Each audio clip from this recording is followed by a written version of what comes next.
Well folks, we're in 2025 and it's already looking like another year beset with remakes and remasters. At the top of recent remake rumors is The Elder Scrolls 4 Oblivion. With Bethesda's underperforming Starfield now in the rearview mirror and The Elder Scrolls 6 years away, the studio desperately needs a win, and bringing back one of the most beloved games that has the potential to do just that. But first, are the rumors to be believed? No sign of... Stay put, prisoner. Good, let's go. We're not out of this yet. You. I've seen you. Let me see your face. You are the one from my dreams. Then the stars were right. And this is the day. Based on the veracity of the rumors, it's all but confirmed that Oblivion is getting a remake or remaster sometime in 2025. Not only was Oblivion listed on the FTC court case filings, but trusted sources such as Xbox insider Jez Corden and leakers Kobrille and NateDrake corroborated an Oblivion remaster/remake reveal during January's Xbox Direct event. The leaks all point to this Oblivion remake being developed by Virtuos and using Unreal Engine 5 as a kind of graphics wrapper on top of the existing creation engine being used as the core base. I'm absolutely fascinated by the prospect of an Oblivion remake. Heck, even a remaster would have a big implication. Would the remake host the same kind of modding freedoms as the original? And if this turns out to be nothing more than a prettied up remaster with UE5 sparkles, why not just use the boatload of existing mods that not only pretty up the game but improve core gameplay elements? Debates are also swirling about how this remake will impact the ongoing Skyblivion fan project, an ambitious attempt at remaking Oblivion in the Skyrim engine whilst improving dungeon design and other outdated elements.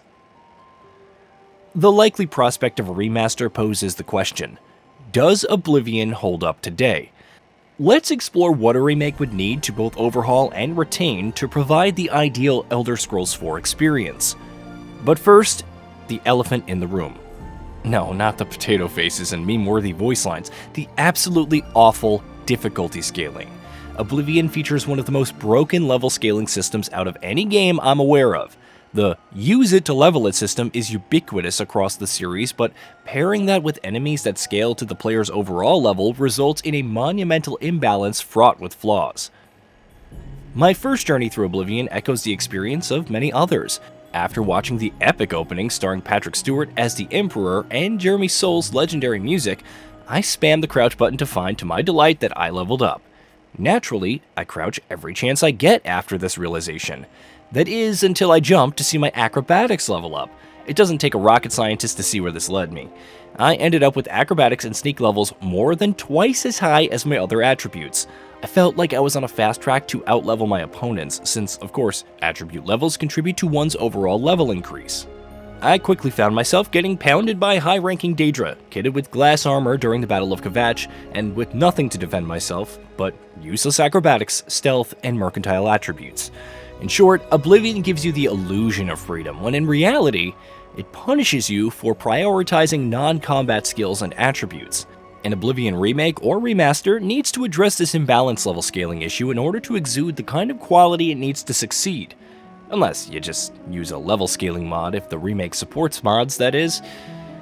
NPCs also made vanilla Oblivion feel outdated to play, thanks in no small part to the small pool of voice talent and repeated lines. I like to give Oblivion credit for inventing radiant AI in games, but that too is a bit rough around the edges due to its newness. Running into the same NPC, only to hear them have 3 different voices and repeated dialogue sure did break the illusion of a living, breathing world. And let's not bring up how often an NPC would accidentally get killed or just bug out. Still, the NPCs all having month-long schedules featuring sleep timetables, where they eat for breakfast and dinner, and who they talk to remains one of the most revolutionary systems in games. Few games match the scope that Oblivion did back in 2006. Another initiative element within Oblivion was the then-new Havoc physics engine, which allowed the players to manipulate anything from enemy corpses to sweet rolls. I'll never forget firing my first arrow at the bucket in the sewer tutorial area and being blown away by how realistic the bucket would react to the weight and force.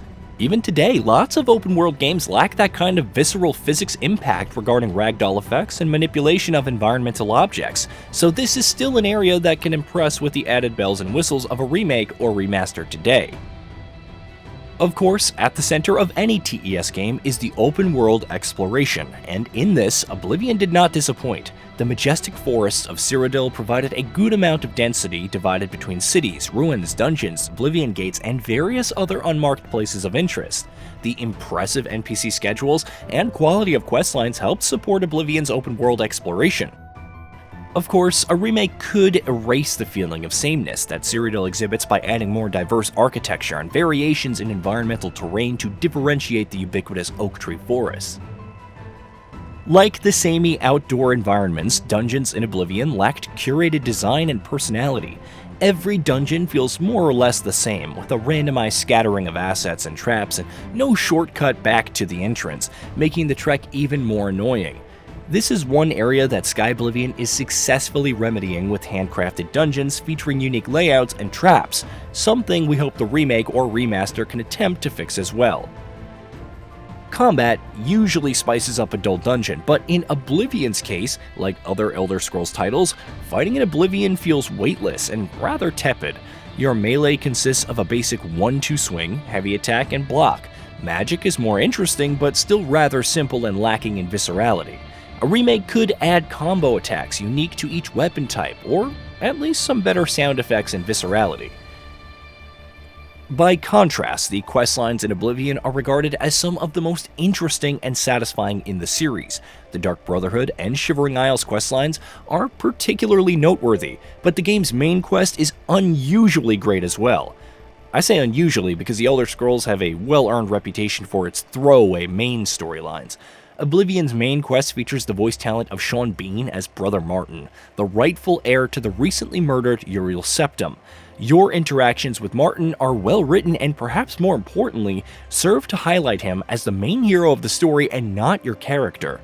Oblivion is the only Elder Scrolls that doesn't suffer from main character syndrome, the repeating Bethesda trope where the entire story revolves around you.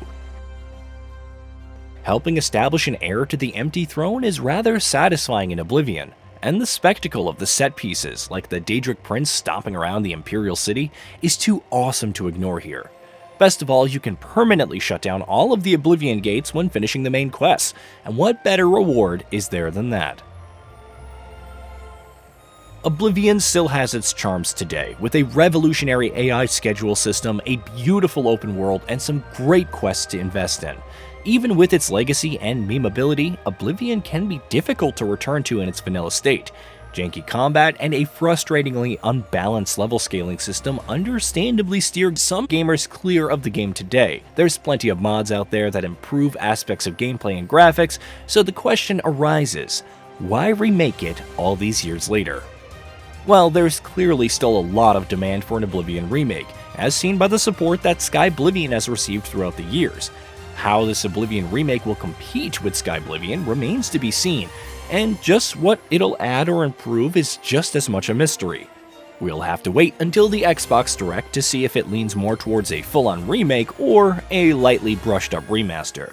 But here's hoping at least one or more of the major flaws gets addressed either way.